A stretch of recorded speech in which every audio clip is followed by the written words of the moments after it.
नमस्कार दोस्तों, स्वागत है आपका वर्ल्ड प्लस टुडे पे।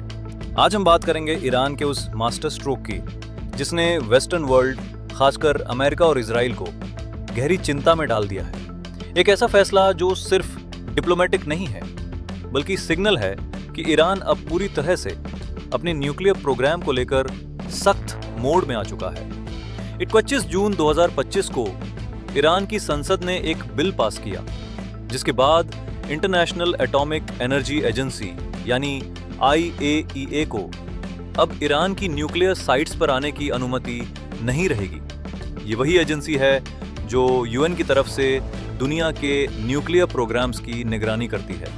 अब ईरान ने दरवाजे बंद कर दिए हैं। संसद में वोटिंग के दौरान death to America, death to Israel जैसे नारे भी सुनाई दिए। यानी ये केवल टेक्निकल नहीं, एक पॉलिटिकल स्टेटमेंट भी है।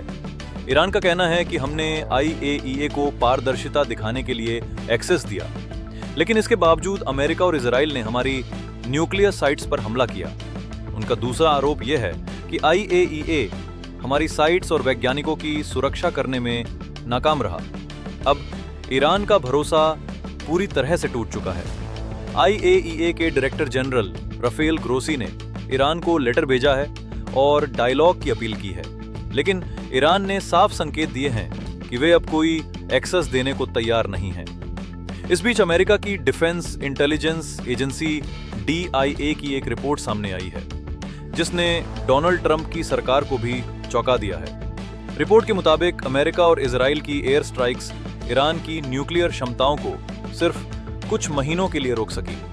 ईरान के कोर न्यूक्लियर फैसिलिटीज जैसे सेंट्रीफ्यूजेस और यूरेनियम स्टॉक्स अब भी लार्जली सुरक्षित हैं। रिपोर्ट में कहा गया है कि ईरान को फिर से उसी स्थिति में ला सकता है। जब CNN और न्यूयॉर्क टाइम्स ने इस रिपोर्ट को पब्लिश किया तो ट्रंप बुरी तरह भड़क गए। उन्होंने कहा कि ये सब फेक न्यूज फैला रहे हैं और जो रिपोर्टर ये स्टोरी कर रहा है उसे नौकरी से निकाल देना चाहिए। लेकिन अब जब रिपोर्ट उनकी ही सरकार की एजेंसी की है तो ट्रंप की प्रतिक्रिया बेहद डिफेंसिव लग रही है। ट्रंप का बयान आया है कि अगर जरूरत पड़ी तो अमेरिका दोबारा ईरान पर स्ट्राइक कर सकता है। लेकिन असली सवाल यह है, क्या अमेरिका वाकई दोबारा हमला करेगा या वो खुद स्वीकार कर चुका है कि पहला हमला बेअसर था? अगर अमेरिका हमला करता है तो पूरा मिडिल ईस्ट फिर से उबल सकता है, और अगर कुछ नहीं करता तो ये मान लिया जाएगा कि ईरान का गेम वाकई मजबूत था। कुछ एक्सपर्ट्स पहले से कह रहे थे कि ईरान ने हमला होने से पहले ही अपने यूरेनियम स्टॉक तो किसी दूसरी जगह ट्रांसफर कर दिया था। इससे अब ये शक और गहराता जा रहा है कि क्या ये एक फिक्स्ड ड्रामा था। जो भी हो, अब अमेरिका और IAEA दोनों के पास बहुत सीमित विकल्प बचे हैं। ईरान ने अब साफ संकेत दे दिए हैं, निगरानी नहीं चाहिए, भरोसा नहीं बचा। अब बारी अमेरिका की है। देखना ये होगा कि अगला कदम बातचीत का होगा, एक और टकराव का। आपको क्या लगता है, ईरान ने सही किया? क्या अमेरिका को फिर हमला करना चाहिए? अपनी राय नीचे जरूर शेयर करें। धन्यवाद।